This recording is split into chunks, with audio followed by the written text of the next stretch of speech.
Вечерва пред нас е насловот или темата "Ослободени од грижи и маки". Сите ние имаме свои проблеми, имаме свои грижи, имаме свои маки. Всушност, ние сме, како што вели и Библијата, зачнати во грев. Гревот сите нас не притиска, но сепак овде на дното пишува има и надеж. Осмели се да веруваш, задоби живот. Значи, не е се така црно. Сепак постои една врата, постои надеж, постои место и време кај што можеме да тој наш терет ние го тргнеме од нас. На почетокот сакам да ви раскажам еден пример за еден човек кој верувам сте го слушнале за него, сте слушнале, сте читале, тоа е човекот по име Мартин. Некаде во јули 1505 година ова момче како студент по право бил на пат кон својот дом. Се враќал од училиште, од школа. Значи 1505 година. Се приближувало некое време, а не време. Слушнал громови, едноставно се затемнало небото и малку и бил уплашен од сите тие громови, страшни громови. Студентот клекнал долу на земјата, почнал да врне силен дожд и се молил на Бога: Боже, ако ме спасиш од ова опасност, јас ќе станам монах. Ќе станам монах. Едноставно дал завет пред Господа, склучил завет, ако Бог го избави од ова невреме, ќе се посвети целосно на него и целиот свој живот ќе го помине во црква, односно ќе биде негово дете. И така, додека клечел, додека се молел, навистина Бог го спасил. Времето заминало, се подобрило времето, а тој се го исполнил својот завет. Едноставно стапил во монашки ред. Се одвоил од секојдневниот живот. Имал своја соба, кај што клечел, се молел, проучувал, читал и станал еден ортодоксен човек, односно монах, кој стрикно ги држел правилата на својата црква. Толку бил предан што не јадел се. Јадел суви парчиња леб, постел доста, се молел и на тој начин мислел дека ќе ги задоволи Божите барања. Бил ревен и озбилен монах. Меѓутоа, одново и одново бил измачуван од мислата како да му угоди на Бога.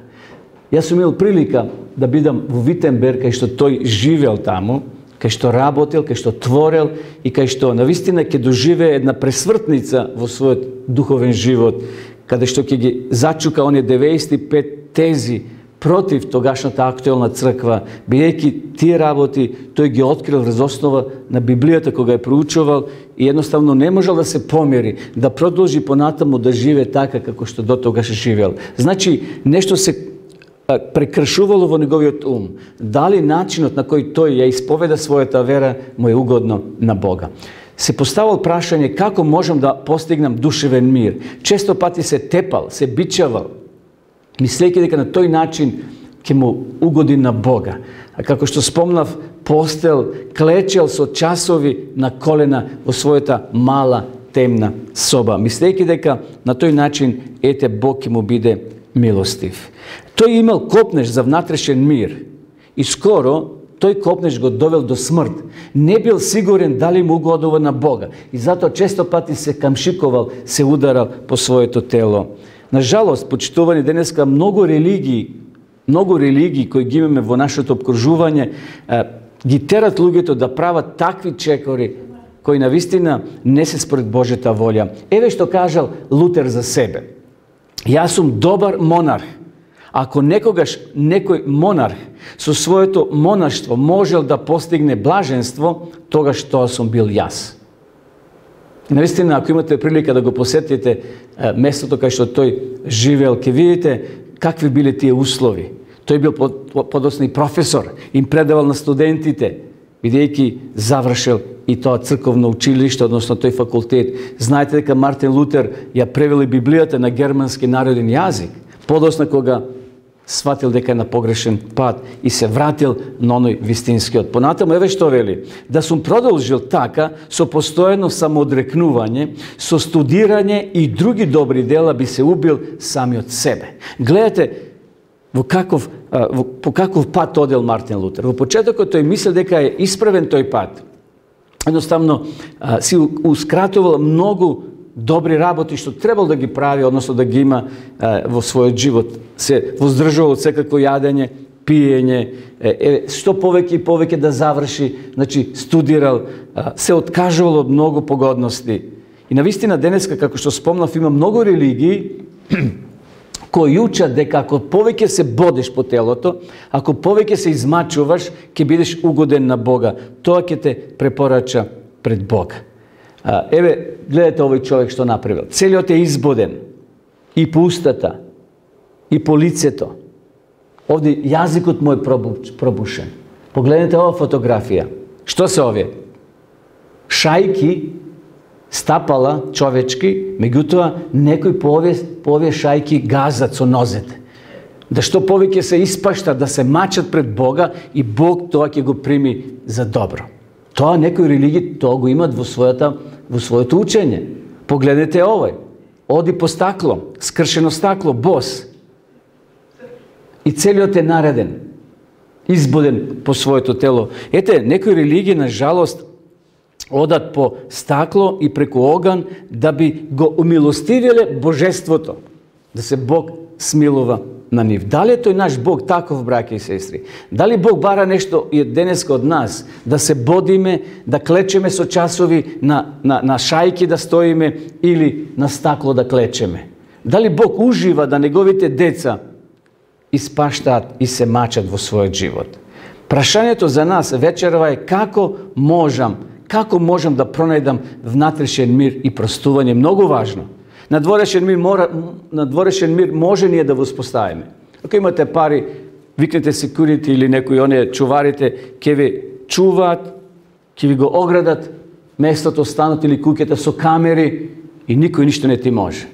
Меѓутоа, ако немаш внатрешен мир, ништо не важи, ништо не вреди, и камери да имаш 100 и 50 луѓе да ја чуват твојата куќа, не вреди ако немаш внатрешен мир. И токму ние вечера ќе зборуваме како да се ослободиме од грижите и маките кои не внатрешно притискаат. Има ли решение Бог? Кое е тоа решение? Каде да го најдеме? Токму ние вечерва ќе зборуваме за тоа. Мартин Лутер рекол: јас ќе се трудам да имам што повеќе добри дела отколку лоши. И ова прашање за нас вечерва се постава: можам ли самиот да си обезбедам мирна совест? Некои мирната совест, знаете како обезбедуваат? Со диазепам, таблетки. Некои со некои други, со трети наркотички средства, мислејќи дека ќе смират совеста, да добро спиет. Во ред, има потреба понекогаш и тоа, меѓутоа сепак совеста вечерва ние ќе ја смириме само преку Бога. Лутер еве каде отишол. Гледате, ова малце темно, но тоа се Петровите скали, кај што гледате овде луѓе како клечат и бакнуваат секое скалило. Лутер отишол од Германија во Рим и мислејќи дека тие свети скалила ќе го направат уште посвет, ќе го приближат кон Бога. Тој клечел, се молел, ги бакнувал овие свети скалиле. Еве овде гледате жени како клечат и ги бакнуват овие свети скалила, мислејќи дека на тој начин ќе бидат препорачени пред Бога. Тој мисли дека ако човекот отиде овде и ќе се ослободи од твојот терет, од грижите, од маките, ако дојдеш овде. Милиони луѓе доаѓаат на ова место денеска од целиот свет. Луѓе, некои радознали, некои од верски побуди, некои можеби мислејќи дека тука ќе се растеретат, тука ќе се ослободат и тука ќе бидат препорачени пред Бога. И Лутер бил, но отишол таков, се вратил уште повеќе разочаран. Се вратил назад, повторно ја зел Библијата, бидејќи чувствувал незадоволство во својата душа, дека неговиот престој таму во Рим не ги дал очекуваните работи што тој ги очекувал. Понатаму срцето му било празно, ја зел Библијата, ја листел со молитва, со часови ја читал, како никош порано да не ја читал. И знаете што пронашол Лутер? Така во својата соба, легнат на креветот, ја зел Библијата и чита. Листајки, дошол до ова изјава. Дошол до ова реченица, до книгата до Римјаните, до посланието до Римјаните, 1 глава 17 стих, кај што вели: праведникот од вера ќе биде жив. Ова за Лутер било како гром од ведро небо. 100 пати поминал низ овие текстови, но не му запнале за око. 100 пати го читал овој текст, но му бил така залепен како со црно мастило. Не можел да го примети тој текст, но сега, кога се вратил од Рим, кога сватил дека не се добива решение за грижите и маките, ако ги поминиш тие Петрови скалила, тука, клечејки во својата соба, Лутер ја разбрал ова реченица: праведникот ќе биде жив пред Бога од вера или со вера. Навистина, овој текст придонел, односно ова откритие на Лутера придонело да Лутер сврте една нова радикална страница во својот живот. Навистина, еве што кажува подосна: наместо внатрешниот мир да доаѓа преку добри дела, преку молитва, одрекнување, клечејки на колена и одење низ скалила, Лутер открил едноставни чекори на верата, што Бог му ги открил во својата света реч, а тој ги прифатил. Гледате што Лутер открил, почитувани. Добри дела се добри дела. Треба да правиме добри дела. Да се молиме секако. И да клечеме на колена. Ама се тоа не препорачува пред Бога да бидеме подобри од оние другите кои тоа не го прават. Лутер открил многу важна работа. Дека човекот со вера ќе се спаси пред Господа.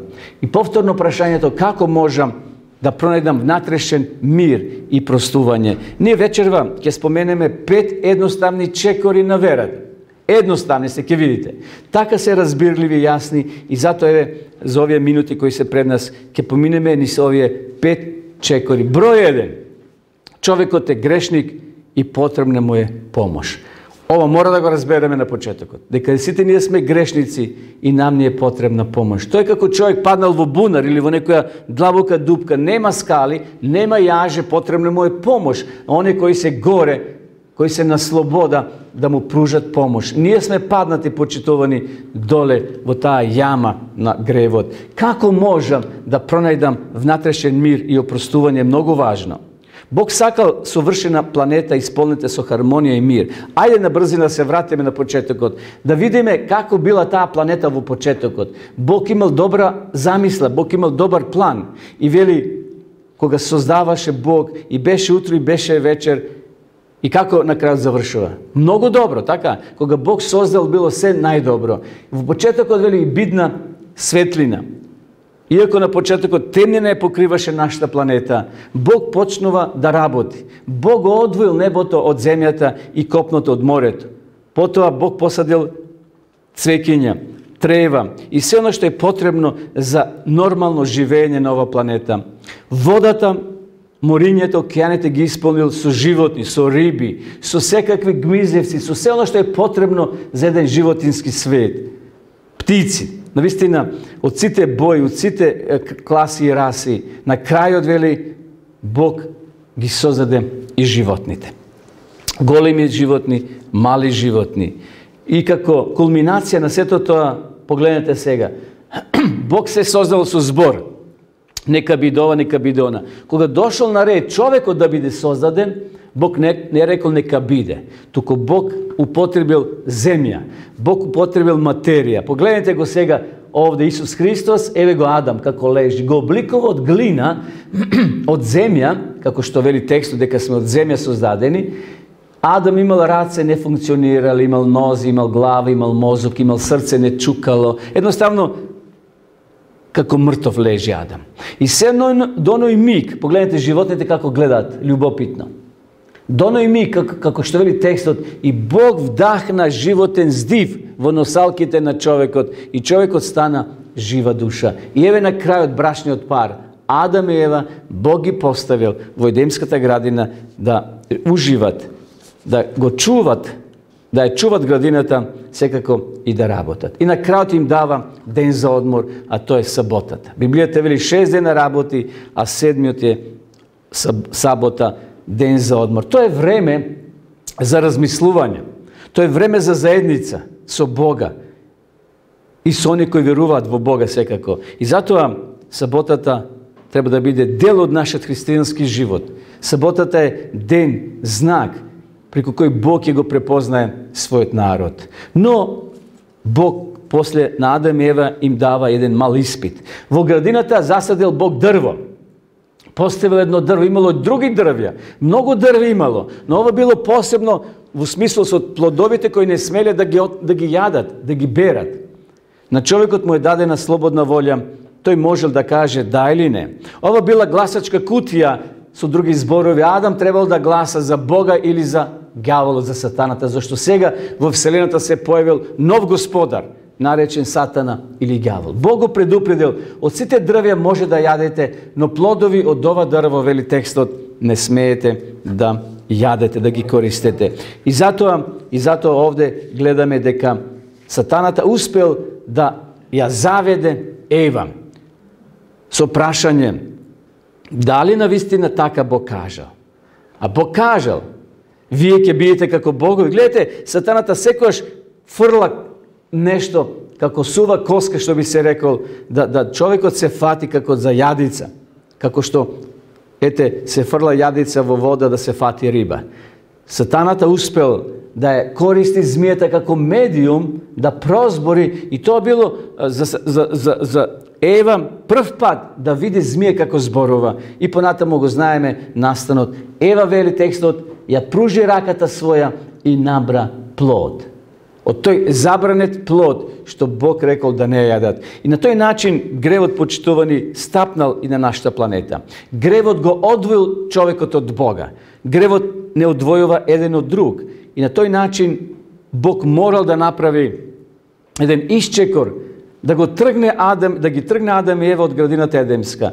Но Бог секако не го препуштил целосно на сатаната. Бог и понатаму ја покажува својата милост. Еве го текстот кој го наоѓаме после паѓањето на човекот во грев. 1 Мојсеева 3 глава 15 стих вели: Јас ќе поставам непријателство помеѓу тебе и жената, помеѓу твоето семе и низиното семе. Тој ќе ти ја сотрува главата, ти ќе му ја сотруваш петицата. Ова било пророштво кој го најавува Спасителот. Ова е пророштво уште на почетокот дека ќе дојде ослободител, дека ќе дојде некој кој ќе го поврати човекот повторно назад, таму кај што бил. И еве го Адам и Ева. Тие разговарале доста за тоа пророштво. Се родил првиот син, како се викаше? Каин, па Авел. Авел страда, знаеме, потоа доаѓа други деца, па доаѓа Сит. И така таа лоза се разгранува. Исус ќе се роди после 4000 години според пророштвото. Исус ќе биде тој спасител. Исус ќе стапне на главата на змијата. Змијата ќе го касне Исуса кога Исус ќе умре на Голготскиот крст. И затоа Библијата вели, гревот ги прекинува односите. Гревот е тој кој го трга, односно ја става завесата на нашиот пат, кој треба да годиме кон Христа. Еве, отприлика на ова шема може да видиме, ние сме овде, ова слика, тука е Бог, тука е нашата природа, тука се нашите ближни и тука сме ние. Што се случува кога ќе грешиме? Ние всушност се забарикадираме. Едноставно си ставаме пречки према Бога, према ближните, према природата. И тогаш ние сме како во стаклено звоно. Погледнете овде. Како во кафез. Гревот е тој кој не ограничува. Го прекинува нашиот однос кон Бога, но и еден со друг. Гледате овде. Сите овие се во некоја мрежа затворени. Гревот е тој кој не затвара. И затоа Павле ќе каже подоцна, нема никој праведен, нема нито еден, нема разумен, нема кој да го бара Бога. Сите застранија, сите заедно стана неполезни, нема кој да прави добро, нема ниту еден. Навистина, точно е, после гревот, сите ние сме грешници. Библијата е дека ние се раѓаме во гревот. Ние сме виновни, но има луѓе кои велат, не, јас никого не сум убил. Јас давам пари за земјите од третиот свет. Јас не сум лош човек. И понатаму продолжуваат. Јас сум добар, не сум се скарал, не сум против државата, си верувам во Бога, ама во црква не одам. И така луѓето си наоѓаат некој алиби дека тие не се виновни, а пред малце читавме, сите сгрешија. Нема ниту еден праведен, сите се грешни. Секој кој врши грев, вели текстот, врши беззаконие. И гревот е беззаконие. Значи, ние сме сите грешни, зашто живееме во една грешна планета. Но, што е тоа грев? Коренот на гревот е во прикинување на односот помеѓу човекот и Бога. Тоа е како еден човек кој рони со боца полна со кислород под вода. Колку време може човекот да биде со боцата доле во водата? Додека има кислород. Значи, кога ќе исчезне, ќе се истроши и тој нема услови да обстане. Гревот е тој, почитувани, кој толку не истоштува, кој толку не притиска, што сите односи може да бидат пореметени и со Бога, и со луѓето. Плата за гревот е смрт, од тоа нема бегање. Гревот, значи, ги прикинува односите. Понатамо, да се вратам уште еднаш.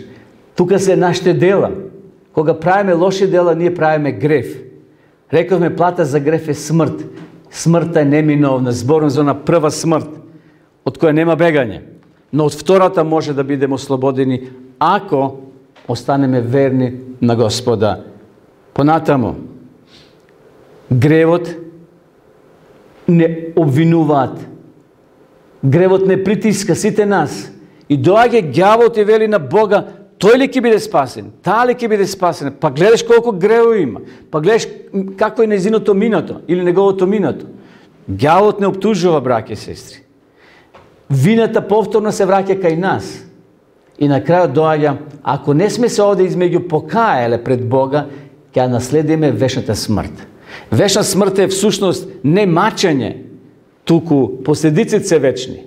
Значи, човек повеќе нема да биде свесен во таа вечна смрт, но ќе нема право да повторно воскресне и да се врати кај што бил на почетокот. Ние денес живееме на ова побунета планета. Овде, почитувани, превладува гревот. Но пророк Исаја вечерва не охрабрува и вели, не е прекратка Господовата рака да спаси. Ниту увото му заглувна за да не може да чуе. Туку вашите беззаконија создадоа разделба меѓу вас и вашиот Бог. Вашите гревови го сокрија неговото лице и тој веќе не слуша. Човекот, рековме, број еден е грешник и потребен му е помош или спасение. Вториот чекор. Спасението е дар на Создателот кој сака.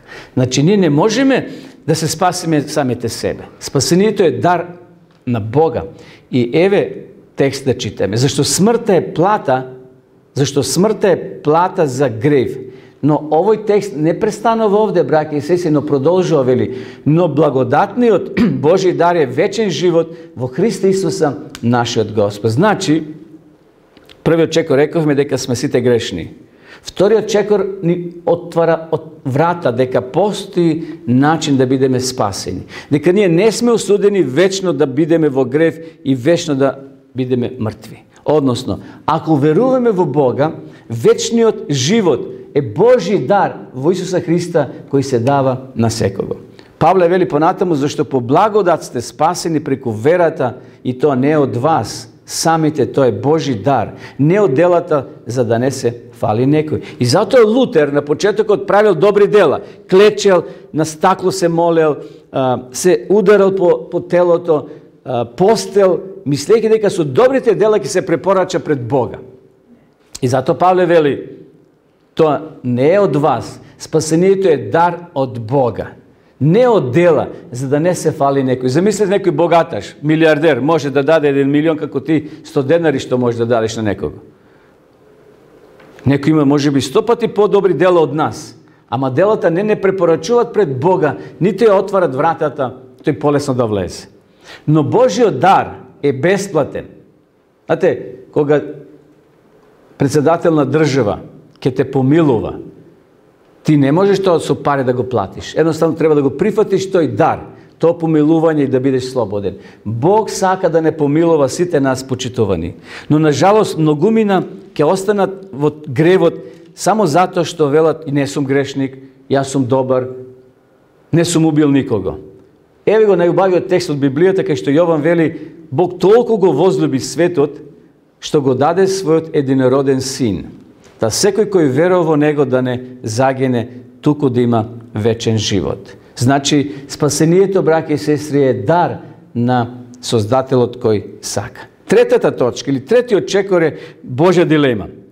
Неговата љубов сака да спаси, а неговата праведност не може неправдата да ја остави без казна. Како сега тоа да се направи, да бидат, како што ние велиме, и волкот сит, а и овците на број. Меѓутоа, можно ли е да Божјата љубов спасува, а да биде исто така праведен, да го оправда грешникот? Ние вечерва ќе видиме и ќе читаме текстови дека Бог нашол решение. Затоа што Бог е љубов. Бог е толку исполнен со љубов, како може да споредиме вечерва со родителите. Замислете кога детето на некои родители ќе биде болно. Што прави родителот или родителите? Што прават? Цела ноќ се поред детето, така? Плачат поред детето, го носат во болница, му дават цело што е потребно на своето дете за да го спасат, зашто тој е нивно чедо. Замислете што вели апостол Петар.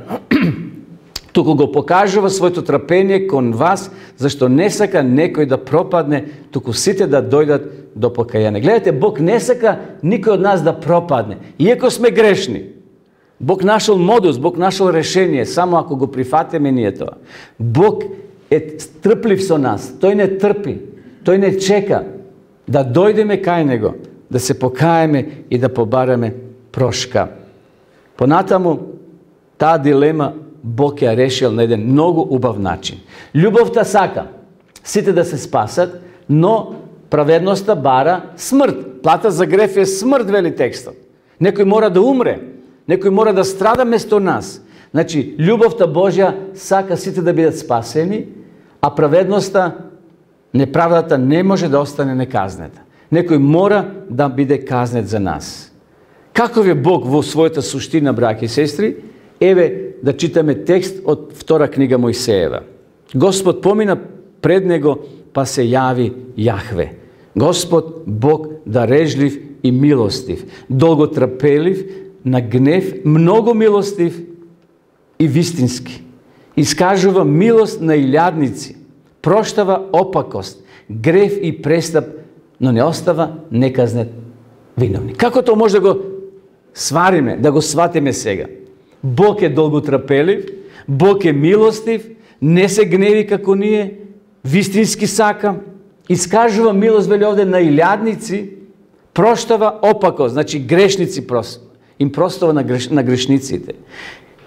Но, вели, на крајот не остава неказнет виновник. Бог нашол решение во лицето, во ликот, во личноста на Исус Христос, почитувани.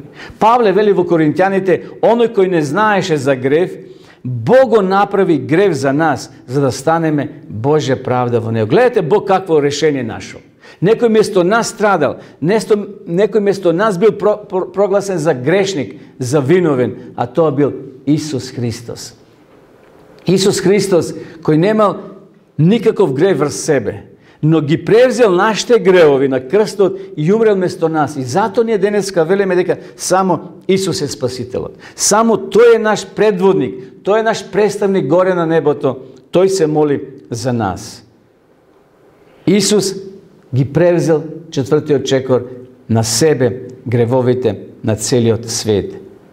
Петар ќе напише, знаејќи дека не сте откупени со распадливи нешта, со сребро или со злато, од својот суетен живот, што ви е предаден од вашите татковци. Туку со скапоцената крв на Христа, како невино и чисто јагне. Значи, Исус е тој, почитувани, кој нашол решение за нашата грешност, односно, за сите наши маки и проблеми. Тој ги превзема врз себе. Во Стариот Завет, во Стариот свет, Луѓето многу добро знаеле кога ќе видат јагне, што значи жртва. Тие всушност, кога ја читаме Библијата, често пати во Христово време секојдневно користеле јагниња за жртва, да ги пренесуват тие јагниња за жртва. Ова слика на старите евреи била добро позната.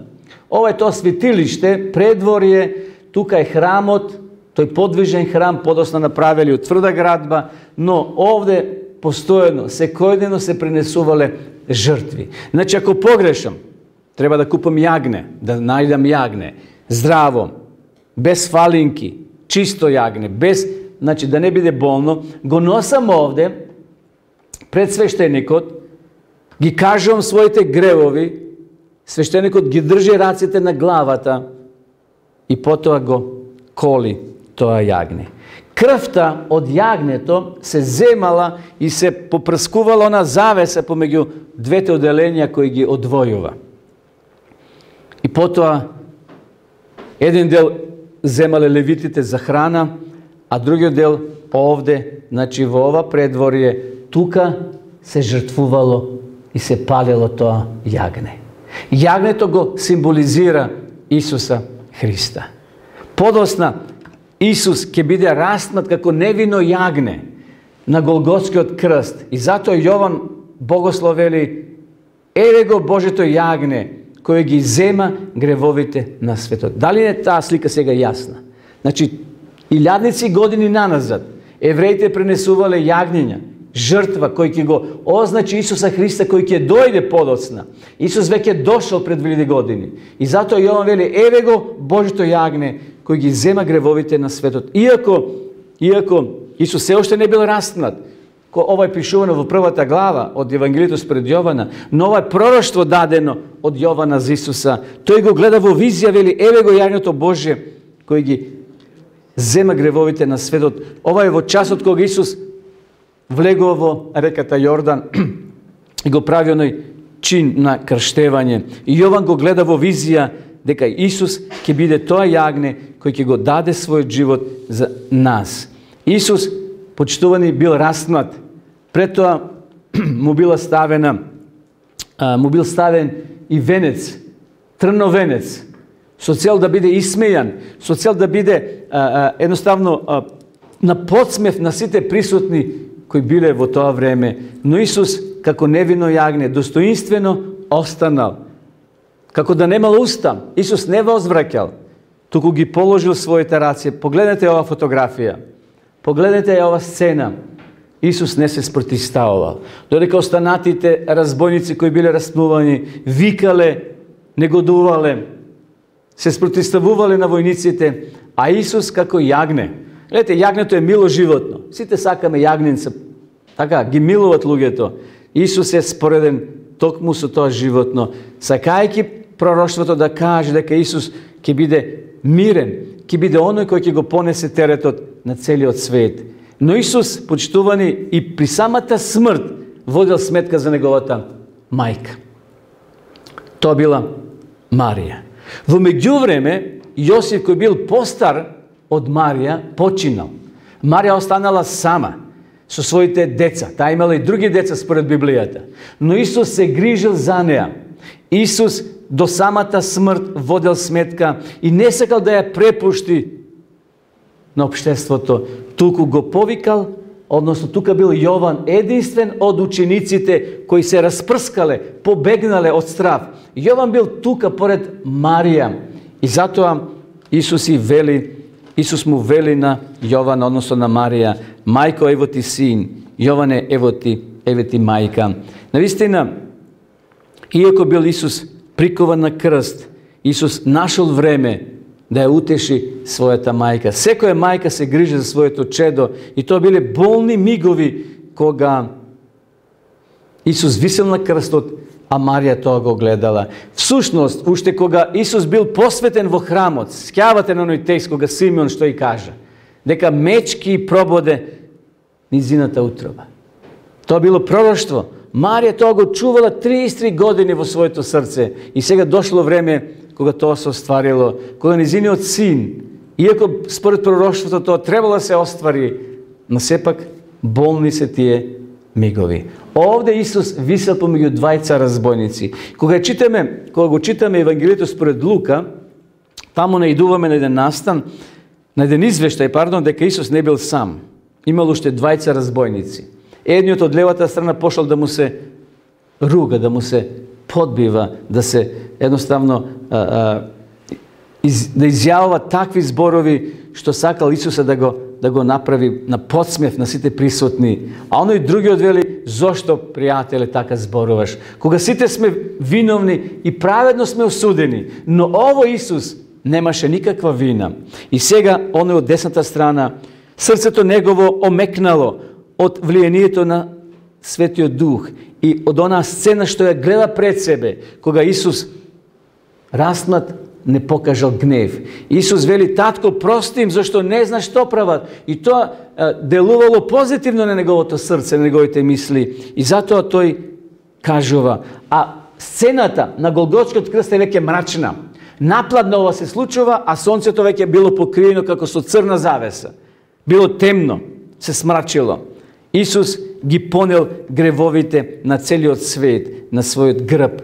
Тој повикал: свршено е. Но пред да каже свршено е, оној од десната страна, разбойникот вели: Исусе, спомни се и за мене кога ќе дојдеш во царството Твое, во царството небесно. А Исус на секоја молитва, и денеска наша молитва што опатуваме, тешка молитва на терет и на разочарување кои имаме во нашиот живот, Бог ќе одговори. Исус му одговара, вели: момче, Господине, денес ти ветувам, ќе бидеш со мене еден ден. Не во истиот миг, зашто ни самиот Исус не бил горе во царството кога треба да умре, така? Но Исус му ветил: ќе бидеш со мене еден ден во рајот. И тогаш, вели текстот, настанала тишина, темнина над ридот Голготски.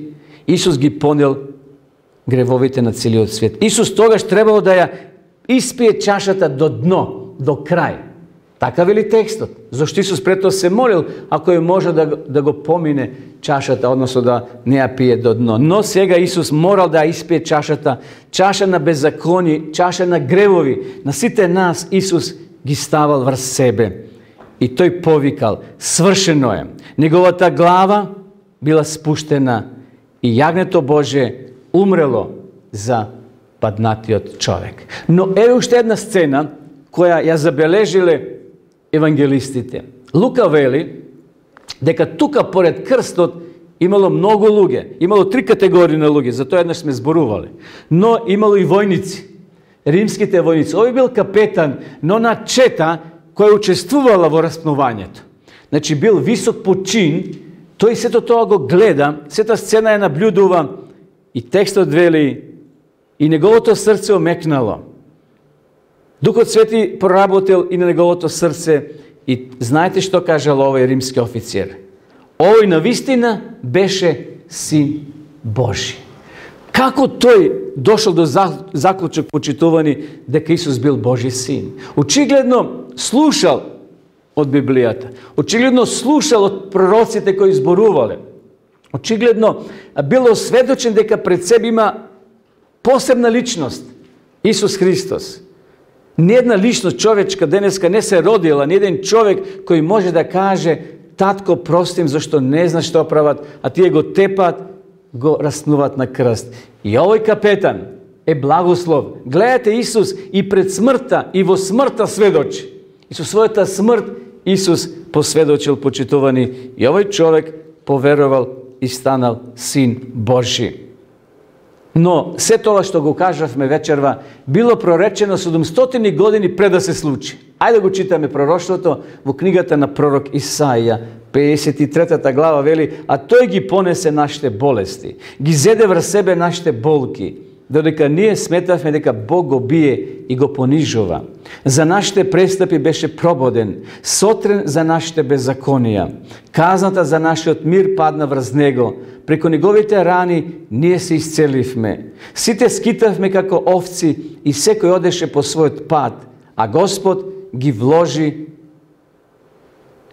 возложи на него беззаконијата на сите нас. Го измачува, а тој оставаше и не ја отвори своята уста. Гледате, какво пророštvo. 700 години се е опишано, се е кажено за ono što ќе се случи на Голготскиот крст. Наистина, ако ние вечера сме оптеретени, почитувани, ако имаме грижи, маки, проблеми, да дойдеме кај Исус. Исус има решение. Ајде да се ослободиме вечерва, да не го носиме тој ранец полн со грижи проблеми. Библијата вели дека Исус бил 3 дена во гробот и воскреснал. Римскиот печат не можел да го задржи. Во овој гроб Исус лежал. Ни полни 3 дена, вели текстот. Но, сепак ние велиме 3 дена. Во петок попладне бил погребан, сабота цел ден, според законот, одморал. И во недела наутро, вели текстот, Исус воскреснал од мртвите. Вистина, Исус право ги кажува овие зборови. Јас сум воскресението и животот. Кој верува во мене и да умре, ке живее. Ние во очите на Бога, почитувани, сме живи. Бог не има во неговата размисла и кој ќе дојде ден повторно ќе не соедини со нашите мили и драги. Наистина, денеска е време, вечера е време кај што може да дојдеме кај нашиот небесен татко. Овие се 4 точки, но еве и 5-та што сакам да ја спомнам. 5-та вели, јас можам моето спасение да го прифатам преку Исуса Христа. Гледате, овде сега ние сме на потек. Овие 4 скалела или 4 точки или столбови Бог ги прави од негова страна. Не е наша заслуга. Значи, човекот е грешник, тоа се осведочивме, плата за греф е смрт, спасението е дар од Бога, Бог има мала дилема, тој е полн со љубов, но законот вели плата за греф е смрт. Но Бог нашол решение. Исус, 4-та точка, ги превзел гревовите на целиот свет врз себе. Тој умира на крстот, а не ние. И сега овде сме ние на потек. Јас можам моето спасение да го прифатам преку Исуса Христа или да го одбијам. Радосна вест за сите нас, почитувани, дека Исус вели, јас не сум дошол да ви судам, туку сум дошол да ве спасам. Ова жена имала проблем. Тежок грев се залепел през незиниот живот. Луѓето сакале да ја убијат. Веќе правеле план како да се ослободат од неа. Но да се фарисејски оправдат пред народот, ја довеле кај Исуса. Исус да ја пресуди. Исус да каже што ја очекува. Исус знаел каква личност имала пред себе, но одговорот ги шокирал сите присутни. Исус не ја ослободил, односно и рекол, немој повеќе така да правиш, но јас те ослободувам, односно јас ти простувам, зашто мојата крв ќе биде пролеена и за тебе. Еве уште еден човек кој исто така бил со слаб морал, имал лепливи прсти, неколку пати повеќе наплакал данок од своите сограѓани. Но и тој бил Божје дете. И тој бил човек грешен и му било потребно прошка и спасение. И тој толку бил љубопитен да го види Исуса, бидејќи бил низок, се качил на едно дрво и тука чекал да помине Исус. Исус знаеме каков разговор водел. А Исус му рече, денес му дојде спасението на овој дом, зашто и тој е Аврамов син, зашто човечкиот син дојде да го бара и да го спаси изгубеното. Почитувани, не знам во која слика ние ќе се најдем. Може во некоја 3-та или 4-та. Може ќе кажем, па јас воопшто не сум грешен. И ако тоа го кажеме, тогаш сме навистина грешни, до гуша сме пропаднати. Треба да сватиме дека сите ние носиме бреме на грев. Но, зато има решение. Еве што вели апостол Јован. Кој го има синот, има живот. Кој го нема Божиот син, нема живот. Ови го напиша вам, кои верувате во името на Божиот син, за да знаете дека имате вечен живот и да верувате во името на Божиот син. Гледате, само преку Божиот син, кој се жртвувал за нас, ние имаме решение, имаме излез, имаме спасение. Јас, моето спасение, ќе го прифатам преку Исуса Христа. Има надеж, почитувани. Зато да се осмелиме, да веруваме, да го прифатиме Исуса Христа. Не постои грев кој не може да биде опростен. Секој грев пред Бога има можност и начин. Но наше да дојдеме и да бараме прошка od Gospoda. Bog je ljubov vo svoj karakter. Во суштина Бог е љубов, но за едни ќе биде љубов, за други ќе биде оној кој уништува. Што ние ќе прифатиме? Божјата љубов или неговиот суд? Зависи од нас. Прифати го неговиот подарок. Има надеж, почитувани, да се осмелиме, да веруваме, да го прифатиме животот. Вечерва Исус ќе тропни на твојата врата и на мојата.